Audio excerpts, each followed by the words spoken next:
Bonjour à tous et bienvenue dans cette nouvelle vidéo. Aujourd'hui, nous allons parler de la puberté vampirique. Alors,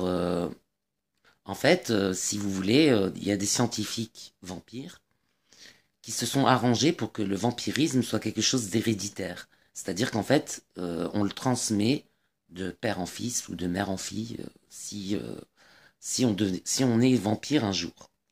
Et donc cette transformation génétique et le vampirisme est donc devenu héréditaire de par la recherche scientifique et la manipulation génétique des scientifiques vampires.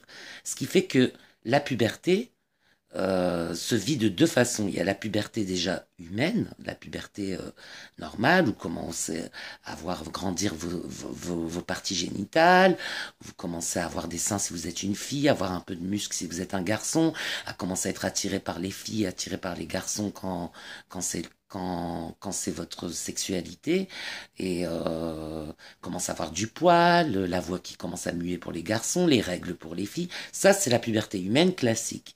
La puberté vampirique, elle va se traduire d'une autre façon. Déjà, c'est une évolution cérébrale, des capacités cérébrales qui vont se décupler par la présence de cette puberté vampirique. Jusqu'à l'âge de 26 ans, quasiment, le cerveau continue d'évoluer. Mais ça, c'est commun à tout le monde. C'est pas seulement les vampires. Je veux dire, tout le monde a son cerveau qui continue d'évoluer jusqu'à 26 ans. C'est ce qu'on appelle le cerveau reptilien. La puberté vampirique va se traduire par ces espèces de démangeaisons à la mâchoire qui font que on a envie de croquer de la viande ou quelque chose gêne notre mâchoire parce que la mâchoire d'un vampire est le plus pointu. Ouais, c'est pointu. Voilà. Donc c'est fait pour croquer. Donc c'est fait pour croquer.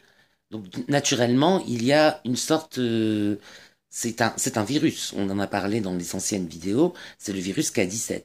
Et ce virus atteint aussi la mâchoire apparemment. Et cette puberté vampirique va se traduire comme ça, par cette démangeaison à la mâchoire un petit peu, et se terminer assez tardivement, vers les 31 ans quasiment, l'affination de la personnalité du vampire, parce qu'à 26 ans, la personnalité est terminée, est achevée, et elle ne change plus. Jusque 26 ans, on peut encore changer sa personnalité. Et à 31 ans, la personnalité s'affine. C'est-à-dire elle devient plus limpide, plus claire que le grosso modo qu'on avait à 26 ans. Et voilà. Donc, je pense avoir fait le tour de cette puberté vampirique.